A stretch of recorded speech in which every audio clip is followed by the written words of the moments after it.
Gotcha. Yeah, no problem. You are back up. All right, commissioners are back in session. Dylan? Dylan Evans, landfill manager, discussing the potential fee waiver for the Pine Ridge Mall. Okay. Jeff, you've visited. Josh, you want to go ahead and introduce yourself?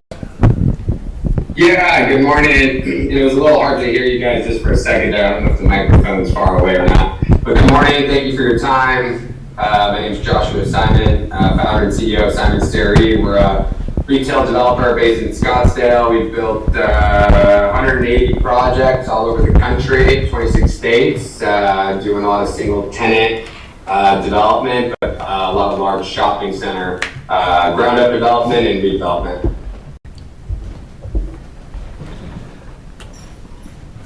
Okay. Who else we got on Zoom? Looks like Mia Kate. Are you on there? Yes, I'm here. Okay. And looks like Devin Hilliam. Are you on there too? I'm here as well, yeah, thank you. Okay, great. So I guess the first question is, what's your ask? So our request, and I don't know if you have handy a copy of our letter from June, I believe it's 25th, but our request is for some assistance on landfill fees with respect to the cost of the proposed demolition of the Pine Ridge interior portion of the mall, along with one of the anchor spaces at the mall. And what's the amount? What's the, excuse me? The dollar amount that you figure, or the tonnage that you figure? Yeah, so we submitted that to Dylan. Let me open it up. I believe the total amount of fees, and obviously this is an estimate. We can do a more in-depth. We estimate the total landfill fee request discount would be $298,000. Okay. And that's based on estimated quantities of, the demolition. Okay. Concerns? And so I can give a little background just on the project, if that would help. I don't know Sure. what would be useful. No, that'd be good. So, as you guys know, it's no secret across this country, malls are continue to fail, become vacant. I think, a lot of groups buy them. There's a term in business called being NAMDARD, which is a group that buys malls and basically just runs them into the ground until I think, the city or county, take action against the ownership. And so obviously we don't, our goal is to get ahead of that. This mall loses money every year.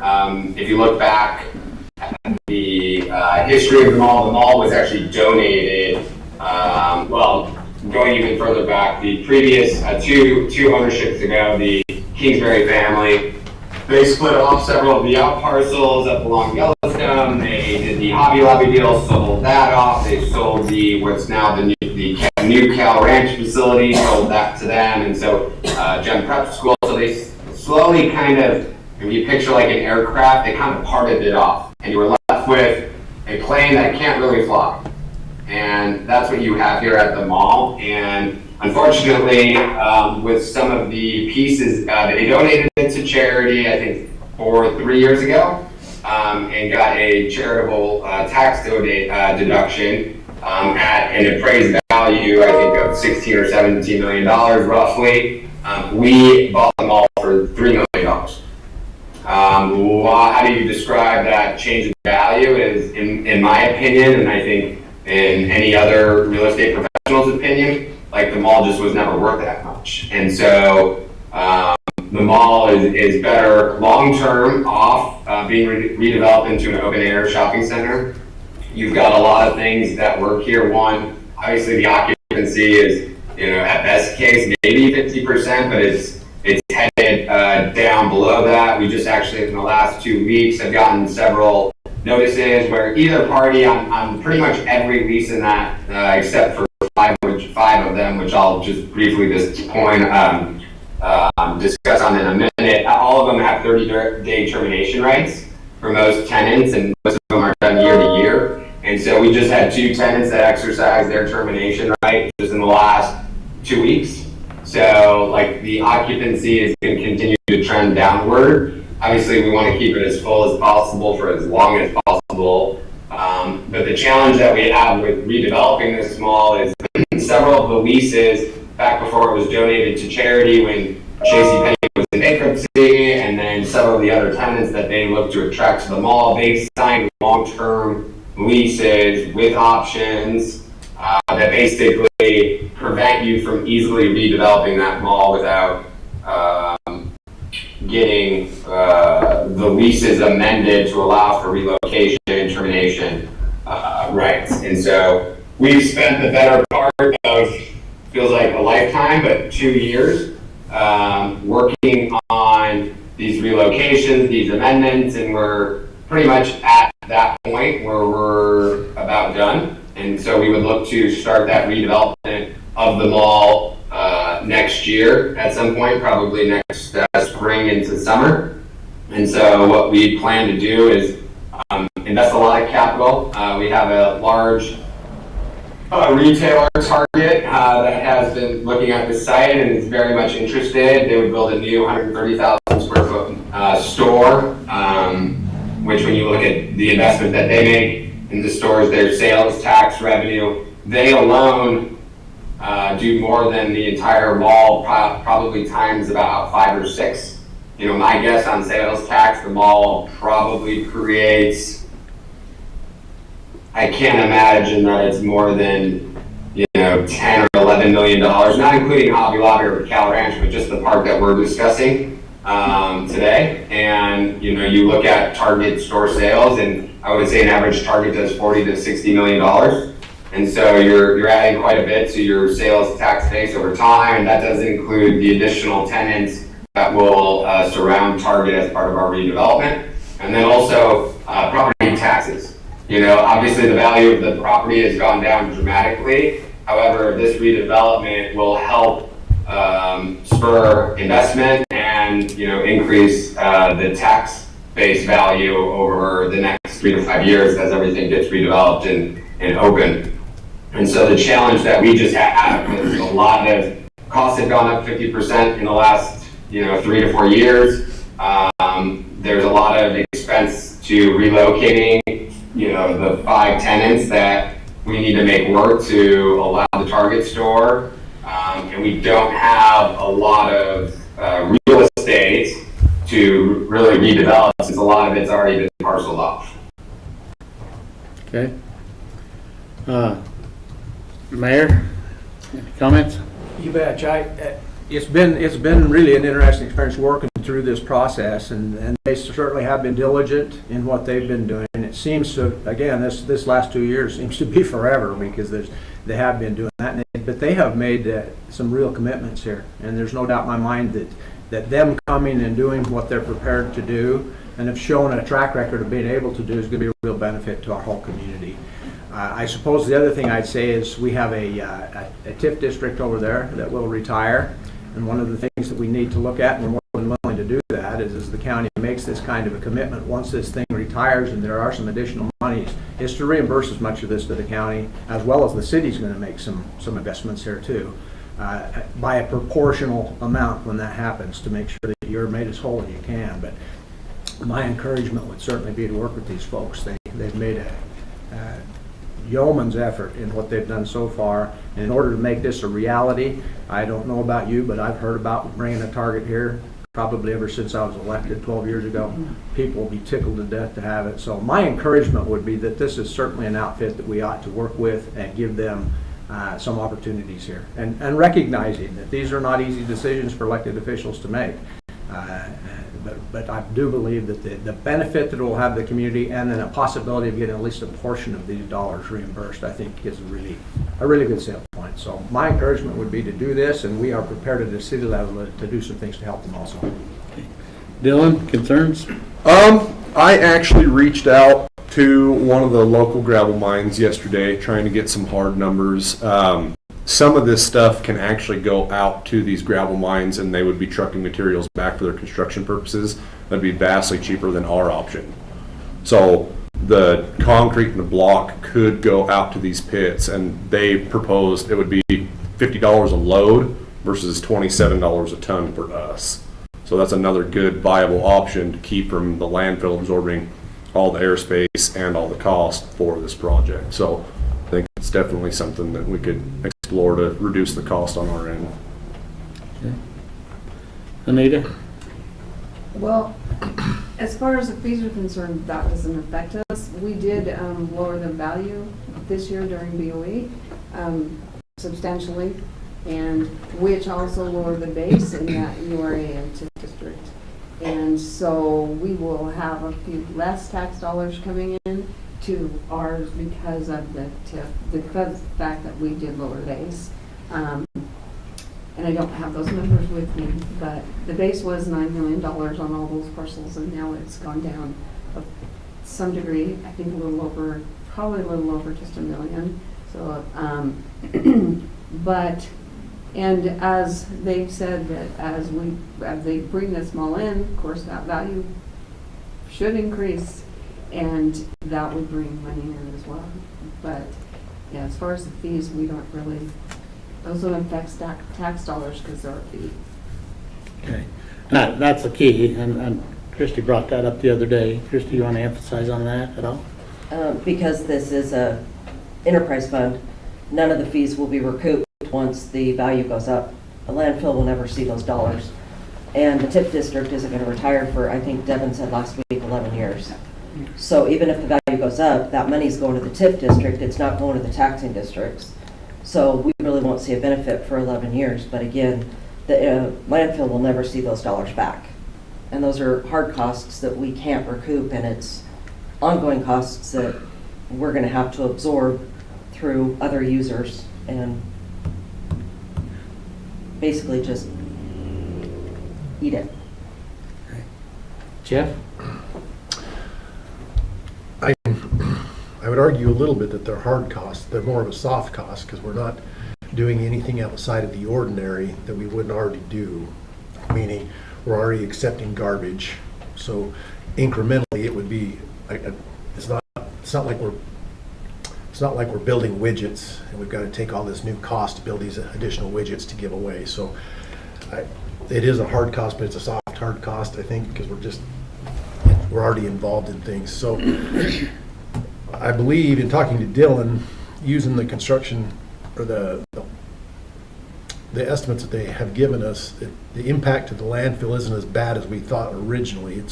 There will be some, but it's not. Most of it will be down on that construction debris side, which we've got space down there. I think that their estimates are probably a little bit optimistic for the cell 4 stuff. I think that we will end up getting more garbage to cell 4 than they're anticipating, which that's obviously the greatest impact. That's where the liner is and everything. So that one's going to be a hard one to work off of, but we do have a pretty sizable area for the C&D.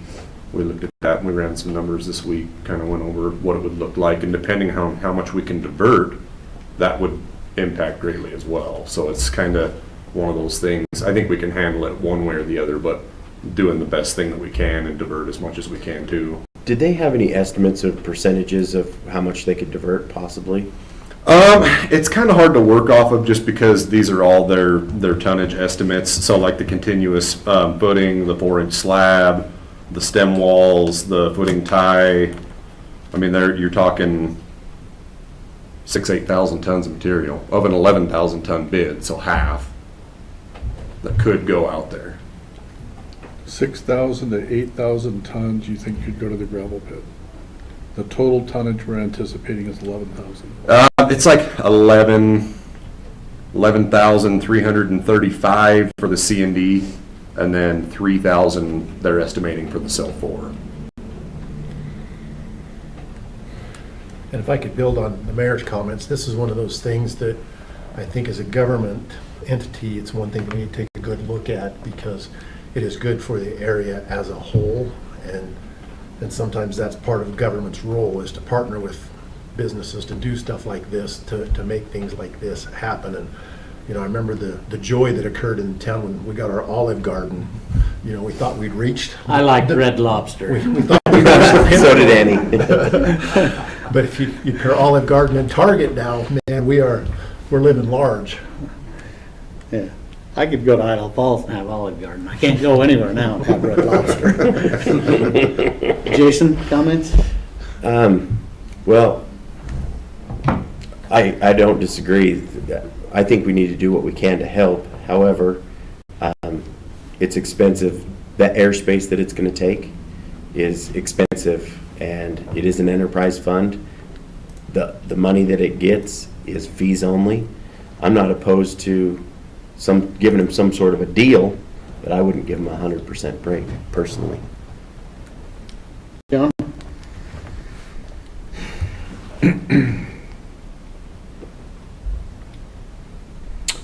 Well, okay, I have some comments and some questions. This 298,000 they're talking about is what he mentioned for the request. And you, Dylan, were talking about, well, some of this debris can go elsewhere. So let's say all that goes to the gravel pits, all that stuff that you mentioned. How much then are we talking about? Probably about half of that number, I would imagine, maybe a little more to just be safe, that we would actually have to take.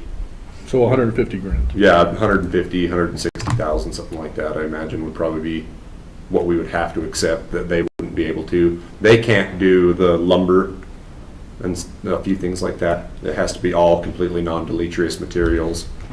So. And Mayor, you said that you're looking at reimbursing the county a portion of these fees. What portion are you talking about? Well, again, what we would do is take how much the county did and how much we will do with some of the fees that we will waive, and in a proportional way, whatever that end dollar is, we would divvy that out the same way. So at this point, it's really impossible to say the dollar amount, but we would make sure that it was done equally, to the proportions that you did and that we did. Because I sincerely doubt there'll be a total reimbursement. There will be some that will come back in.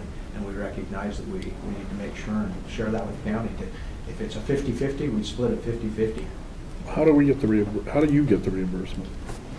That comes in through the TIF district. That'll come in at the end. When the district retires, it will have so much that goes back out. And that has, yes. Usually when a district retires, if there's money held over, that money is given out to all of the taxing districts. Correct, but the last year that we found out as we retired a TIF district this year, that last year there are dollars that can be spent, and you have a little more latitude to how you spend them, and that's exactly what we did with this retired TIF district. Is those that we reimbursed some things that had happened during the time, and that's one of the things that we had this discussion.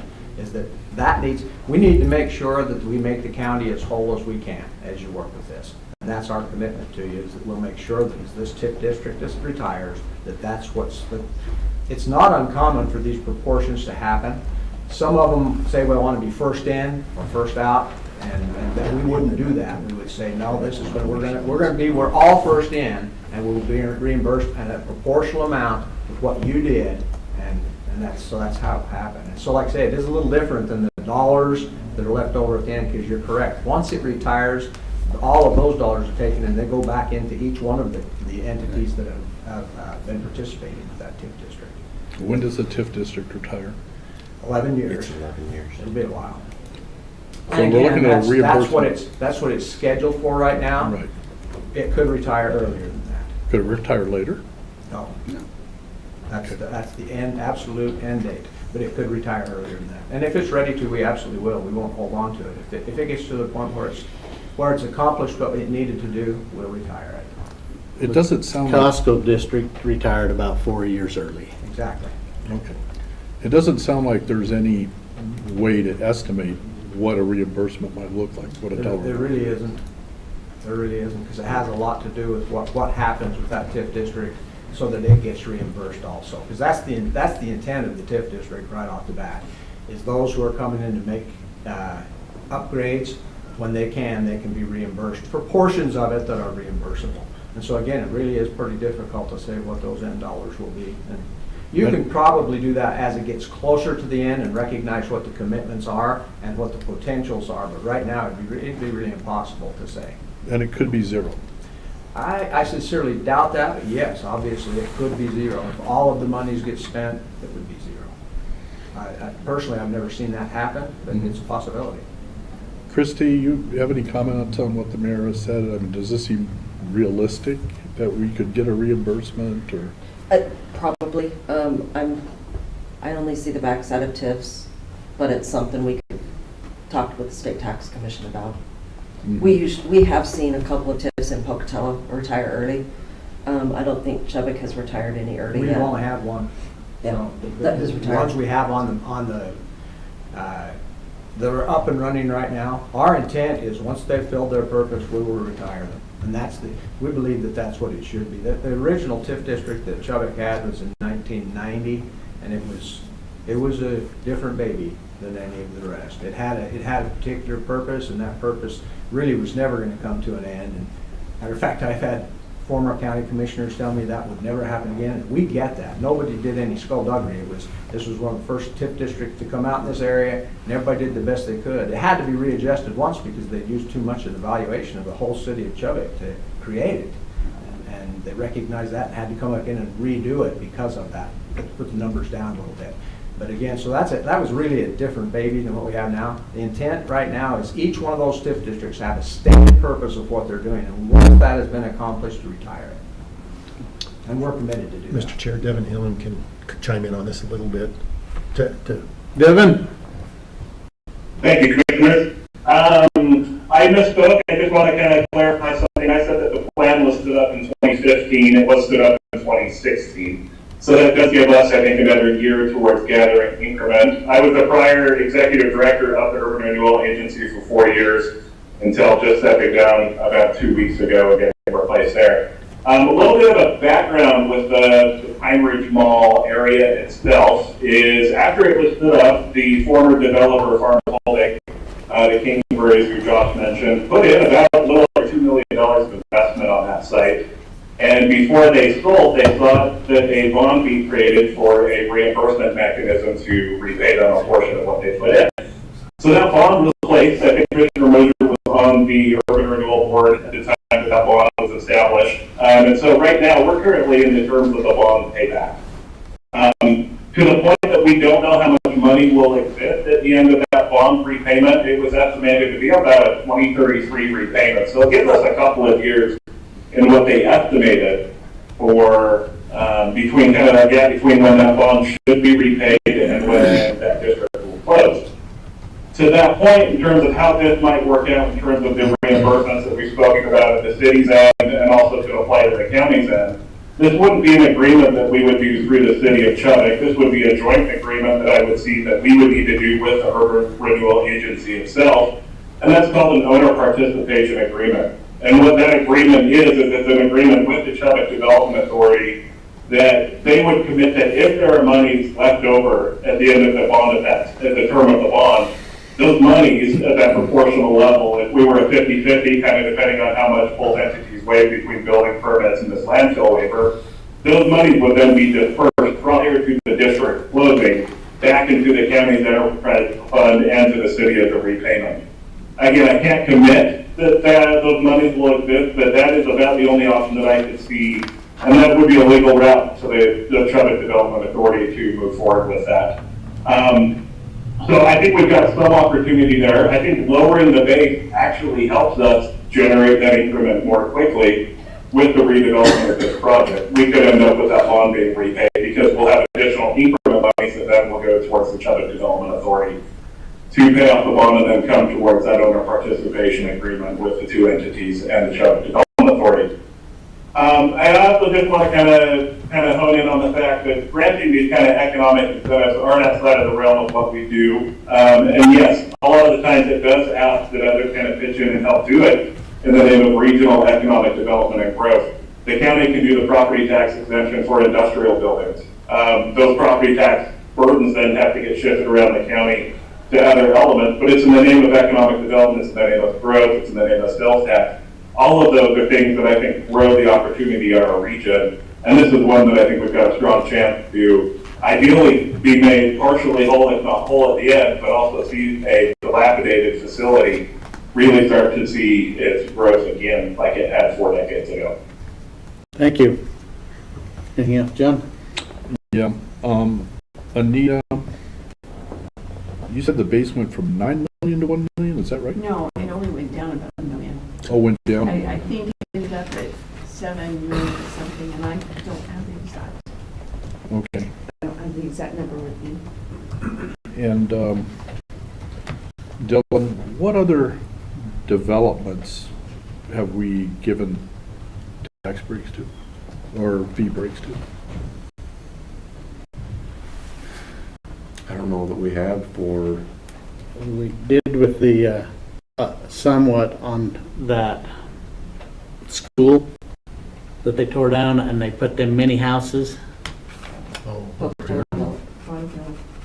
Development. Oh, yeah, that's right. Yeah. They come in to us and we had that conversation with them. Development Authority. Yeah. And so we have done it there. We did have Oneida County come in and wanted to do it, and we turned that down. It wasn't the county. It wasn't going to benefit us at all. Nothing happened within Bannock County with them. And so you, I think, or Jason, I guess, mentioned that airspace is expensive, and so we are talking about some airspace here. And, you know, we're providing a service with this landfill. And we're getting compensated for that. So we get fees to pay the cost of the service that we're providing to everybody. And so I kind of wonder, it doesn't sound like we've done this very much to waive fees for a developer. We have lots of developers. Most of the developers around here aren't large enough or have the wherewithal to come in here and ask for fee reductions for their developments. And I think what we're doing here, you can correct me if I'm mistaken on this, but aren't we shifting then whatever the costs are to the other developers who are not getting a fee break? that's an excellent question. I don't really know what the answer is to that. I just know that we're looking at tonnages and the fee stuff ultimately falls upon you guys. I'm just being asked to show if we can do this and what the cost might look like, and I think that we can, and the money stuff is up to you gentlemen to decide whether it's approved or not. Well, ultimately, someone has to pay for the use of the landfill. If we're putting debris in there, it is filling up airspace. You know, we're going to end up building a new cell at some point. That's going to be costly. And so to the extent that one developer is not paying their share of what's going into the landfill, that means other people are going to be absorbing that cost, other developers. And like I said, we have tons of developers. Also, just regular citizens. You know, we pay our garbage fees to go into the landfill.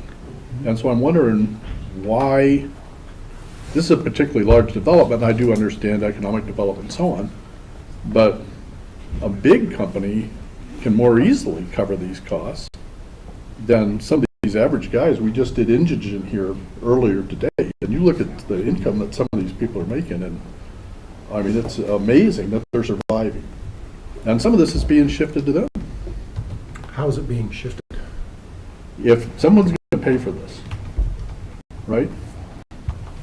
And so if they're not paying for their portion of use of the landfill, it's going on everyone else that is paying.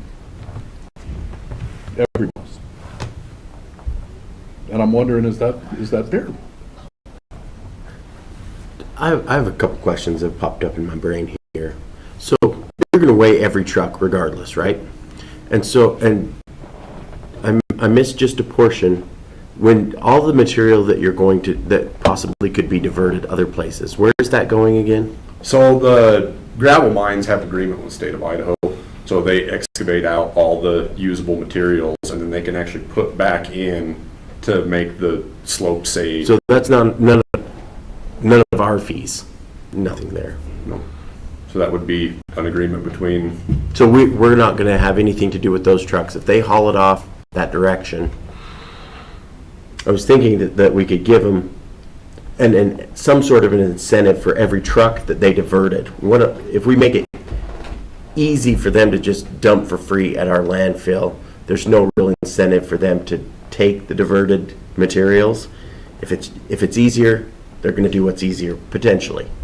You know, I'm sure that they are environmentally conscious and want to do, but if it's easier and it's faster, they're going to do what's easier and faster if it's free. That would be one benefit about going to the ground lines too, because it'll actually be a shorter haul. That's okay. And, So and that's if they are going that's to be great. bringing materials back in, then I just think it would be great if we could incentivize them in some fashion. For the more material that they divert, the bigger the incentive is.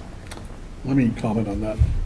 If we gave no fee waiver, aren't they automatically incentivized to do that? Because didn't you say that's considerably cheaper to it go to the could gravel be, pit? could be up to half, I would think.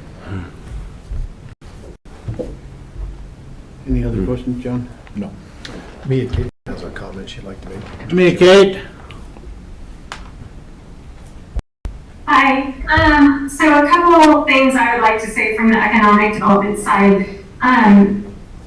John mentioned that other developers don't ask for this or they don't get it granted. But this is a particular situation where a developer has come into a specific TIF district. And in those, we have those TIF districts so that we can have a public-private partnership to make it incentivized so that we can have these urban renewal areas developed.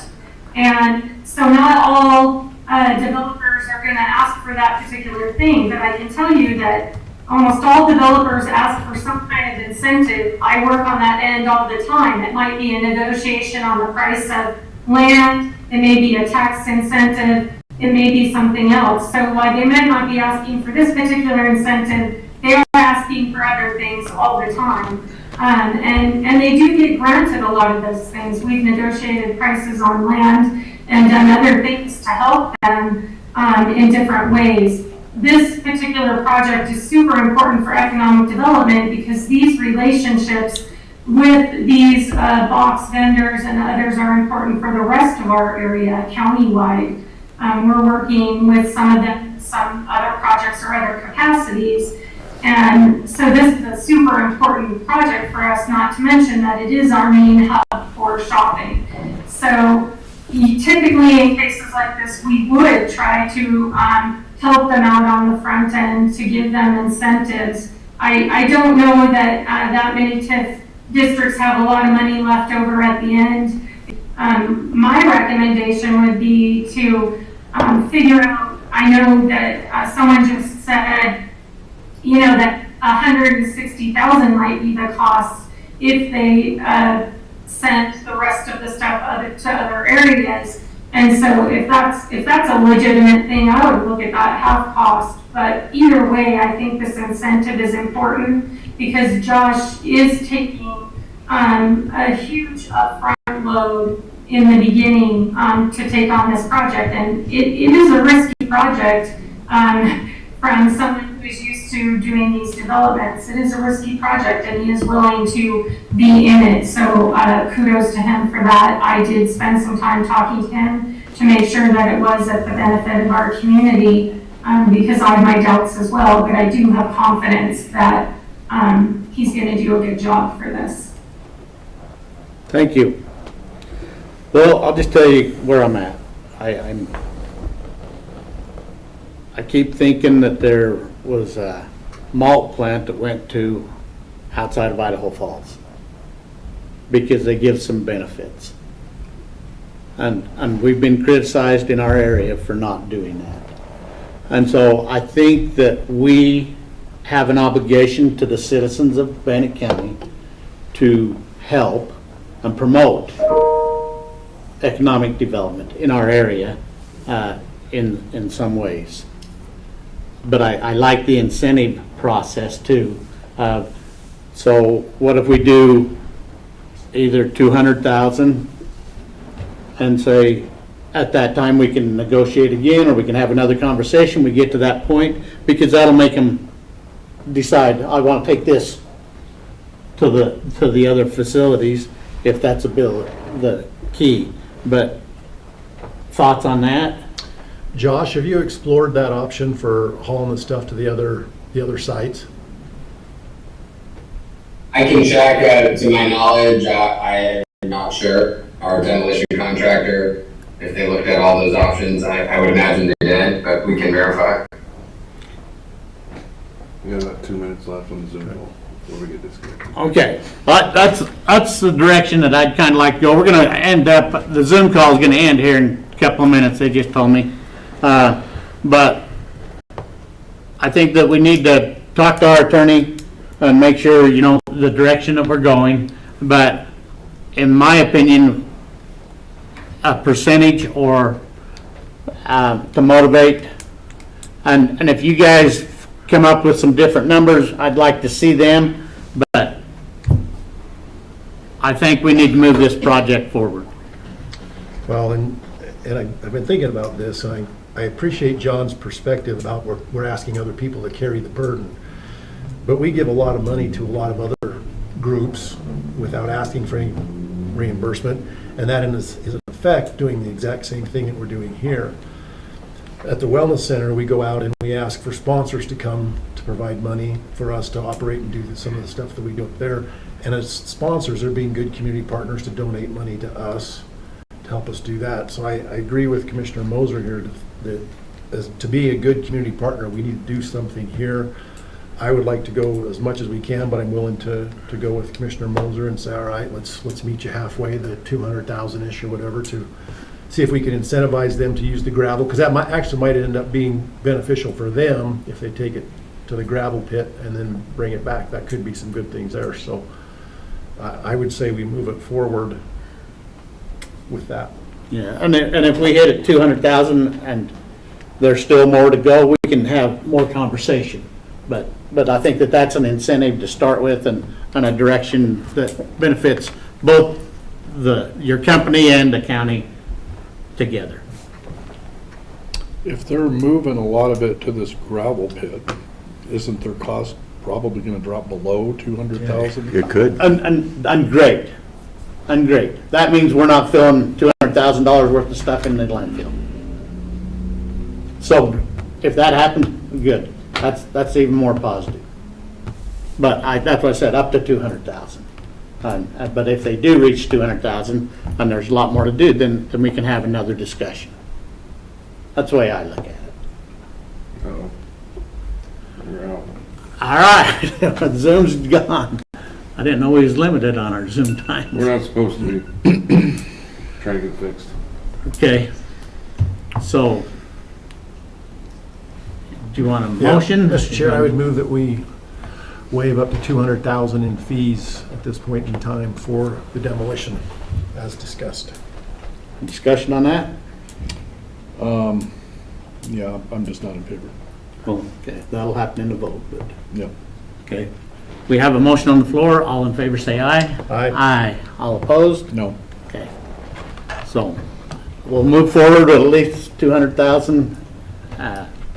Let them get their project going, and but I think that we need to have these conversations on some of the agreements on, okay, if there's monies left over, how we splitting that, what we doing, and like I say, you're gonna have to weigh them trucks and make sure that when we hit 200,000, we're made aware and that they are.